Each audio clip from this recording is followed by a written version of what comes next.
How to increase your feminine magnetism.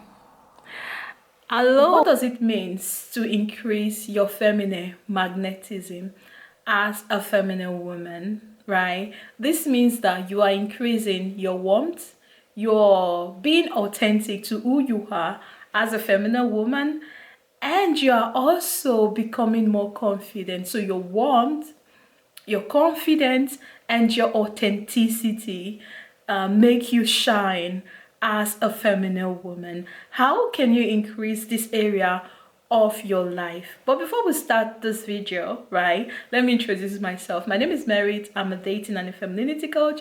If you have not subscribed to my channel, please go ahead and subscribe to my channel. Let me start by, there was a time in my life where I was always in a go mood. For some of you that do not know my story, I'm a Nigerian immigrant girl that came to Italy, that came to Europe, looking for a greener pasture, looking for a better life. So I had to cross through the desert, I had to cross the Mediterranean to get to Italy to seek asylum as an immigrant. So during this time in my life, I was being faced with a new culture, a new place, a new environment, which was not so easy for me. So I was always in a go mood. I was always in a doing mood because I wanted to be successful, that I started dimming my natural femininity. I felt misunderstood, I felt unheard, I felt my femininity was not there, right? Because I was always in my chasing mood, I was always in my feminine mood. Likewise, some of you, right? What are some of the things that might be stopping you from being this magnetic, embracing your femininity, your authenticity, your always doing mood? So what did I do to overcome this situation? What did I do to overcome this situation? What I did was to tap into my own method, which is the feminine healing framework.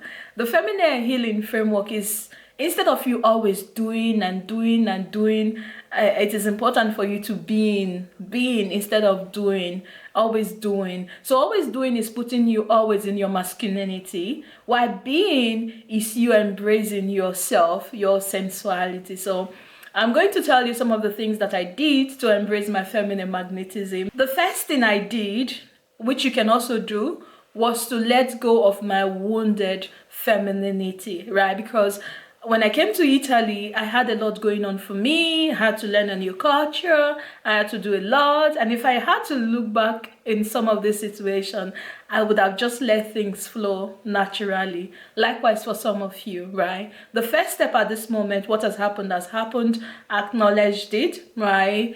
And work with it. It has happened. So you have to let it go, which is your trauma.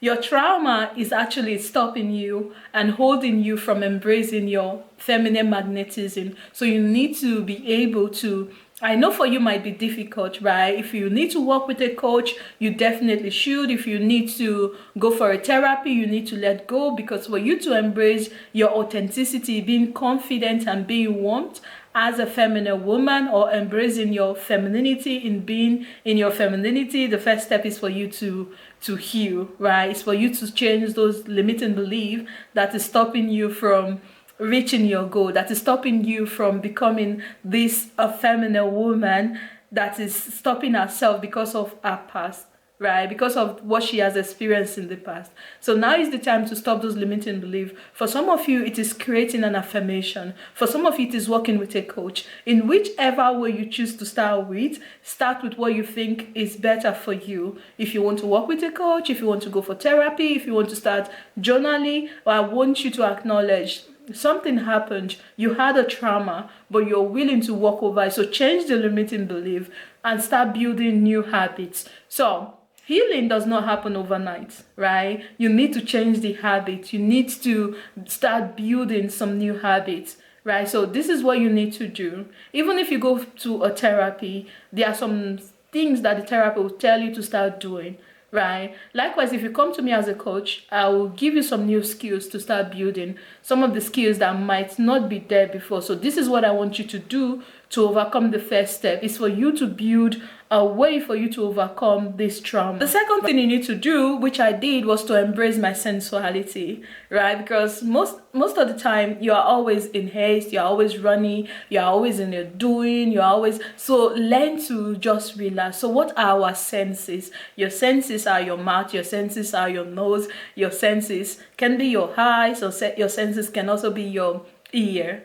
Some of us, sometimes we are always eating, we have no time to really enjoy the food. When you're taking your bath, you have no time to really enjoy your bath, right? When you're appreciating nature, beauty, you have no time to really appreciate it. For some of you that like to go out there in the wood, to go for a walk, right? So just take it slow, And some of you, when you're listening, you are always in hyper mood, right? So learn to take it slow. And for some of you, you can also listen to musics that are very slow and very sensual, that can help you also to let go a little bit, instead of you always being fast. Because these are some of the things that I did for me, right? Instead of me always in a go, in a doing form, so I started learning to relax. I started learning to let things flow by itself gradually, instead of me always trying to do everything all by myself, right? So in such a way, you are able to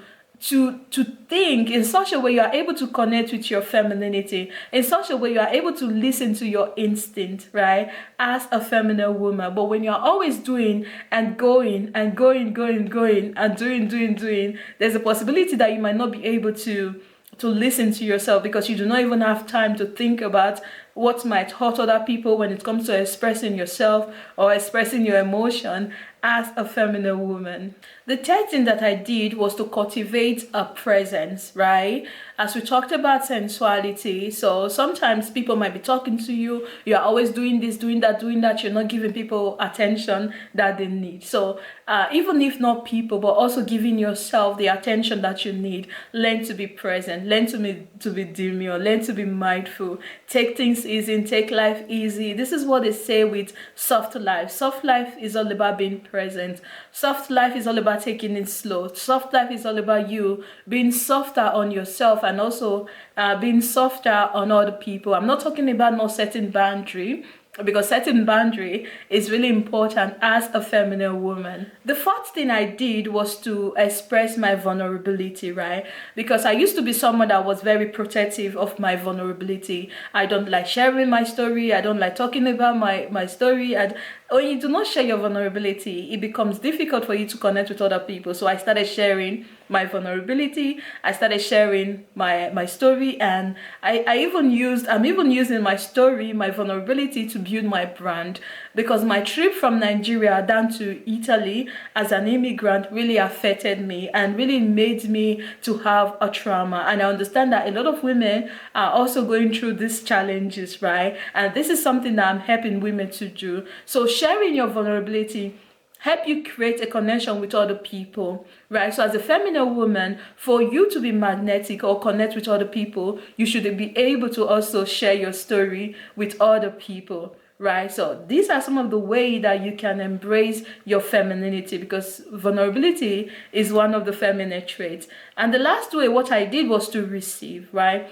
Receiving is a feminine trait, because some of you tends to be like, I can do it by myself. Then you tend to want to take the lead. You do not even want to rest. Even as an ambitious woman, you tend to want to do a lot of things by yourself. So sometimes you need to lean back and let other people do things for you. When you let other people do things for you, you can lean back into your feminine essence. It can be in your work life, in your personal life, and also in your relationship. Let your man do something for you, instead of you always doing everything for yourself. By so doing, I was able to learn how to become more confident in myself, become warm, embrace my femininity as a feminine woman. And these are some of the things that can also help you in embracing your femininity. Let me know what you think about this video. If you have any comment, let me know in the comment section.